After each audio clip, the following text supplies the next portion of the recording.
Terry McAulay, NBC Rules analyst for Sunday Night Football and also Notre Dame games. He will be in the booth with Al Michaels and Chris Collinsworth this Sunday night as the Cowboys face the Texans. Terry, good morning. Thanks for joining us. And I want to start with the clock, the play clock on the field, because we saw a situation in the Kansas City-Denver game.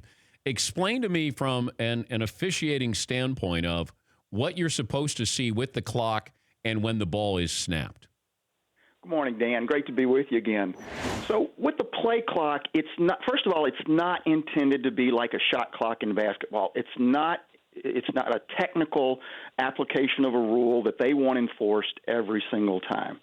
So mechanically, well, wait. What does that mean, Terry? That they don't want? That means, well, there are a lot of technical violations that happen during the course of a game that you just don't want called. You want warnings issued. You want it to be a little more obvious that an error, that a foul's been committed, because just like fans, the league does not want a lot of unnecessary flags. So, and delay of game is one of them. It's, the clock doesn't start instantly when the play clock doesn't start instantly when the play's over. There's a 1 or 2 count. It's just a general guideline that we want the ball snapped within about 40 seconds of the previous play. So mechanically, they assign it to the back judge. He's the guy in the middle of the field on the defensive side, way about 30 yards from the ball, right? So he's watching the play clock, and I noticed in Denver it's low, so that helps him a little bit. So he's watching it. It hits 0. Then he goes to find the ball. Has the snapper started moving the football at that point? If it's clearly still on the ground, then he's going to shut the game down and throw a flag. If the ball is starting to move at about that time, he's going to let it go. And what's interesting about this happens 2, 3, 4 times, I would say, in just about every football game, where it's bang, bang like that. And it's almost never, ever commented on because the subsequent play doesn't really mean anything. Well, on Monday night, the subsequent play actually was a big play, so now it becomes a huge talking point. Denver's outraged. The players are talking about it, but this has been consistently enforced this way since I got in the league in '98, and I'm certainly way before that. This is not anything unusual at all. Did you hear from the league office and they said, look, guys, don't call it unless it's really, egregious? Like, is that what the directive was? Absolutely it is. You want the ball to be clearly on the ground when the eyes get to the football from going from the play clock. In fact, if you did it any other way, if the back judge called it too technically, they would get downgraded. Even though it was at 0 at the instant that the ball, and the ball was still on the ground, if they threw the flag too quickly and shut the play down, they would be downgraded in that situation. I don't understand that. Like, why have a rule that you can't enforce? I mean, it's loosely enforce it, but you're right. It is loosely enforced because it's not like the play clock. It's not like the shot clock in basketball. It's a technical violation, just like lining up illegal formations, and the defense has his face mask just barely in the neutral zone. It's things that you could call constantly throughout the game that just frustrate fans, coaches, players, officials that don't need to be called unless it's clearly obvious that a foul's been committed. But staying on that theme, then you can call holding on every play. Right. Okay, you can't call holding on every play. if there's anything I can share with the world. No, there is holding on every play. Okay, yeah. Okay, that's my point. Holding on every play, but you can't call it every play because just because a player grabs the opponent, it does not equate to a foul.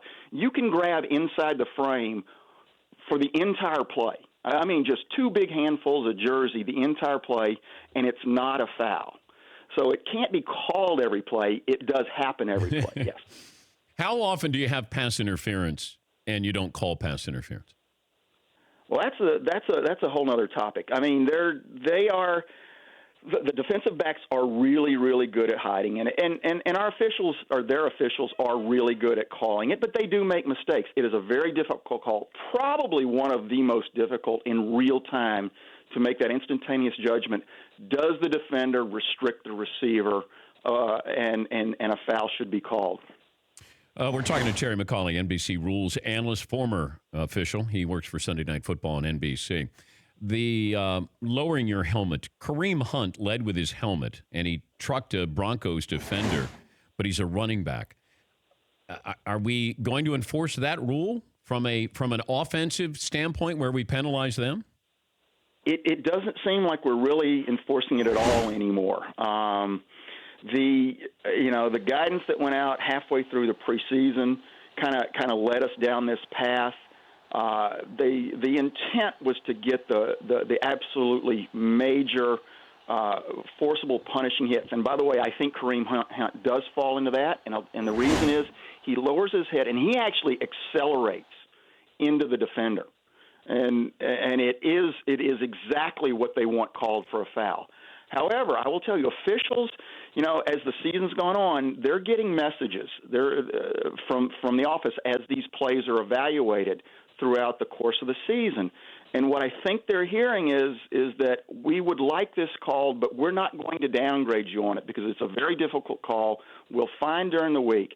But until the officials are evaluated on these plays that, okay, this is going to affect my postseason if I don't call this, I don't think you're going to see very many of these. They put the words in bracing for contact for runners, and I think that's kind of a dog whistle to officials that, okay, on a runner you can always bail out and not make a call by saying, I felt in real time he was bracing for contact. But clearly not what happened on this play. But are we looking at the officials with these roughing the passer calls? It feels like they've been told to call it, enforce it, and you don't want to get downgraded, so it feels like the officials went above and beyond the call of duty. Or am I reading too much into it? No, I think that was absolutely true in the first 3 weeks. But if I'm not mistaken, there were only 4 in week 4. Yeah, and I think 3 of them were in one game, and only one of the 4, I believe, was body weight, which was a clear and obvious foul in the San Francisco Chargers game. It's tough to say after 1 week whether, it's because players have adjusted, although I do think that is the case. I see a lot of adjustment on defensive players as they hit the quarterbacks now, or if the referees have indeed backed off somewhat and have a little more discretion, or a combination thereof. Are you told, explicitly protect the quarterback? Is that?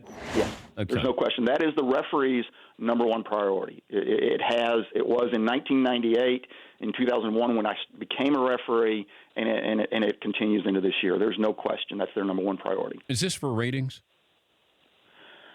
Well, I think it's for, and the NFL is an entertainment business, and the game is better with the starting quarterbacks in. I mean, you got 32 quarterbacks that are extremely important. Most of them are the franchise player of the team, and that's who they want to stay in the game. Some teams have really good backups, as I think we're seeing with C.J. Beathard in San Francisco, who's been pretty impressive.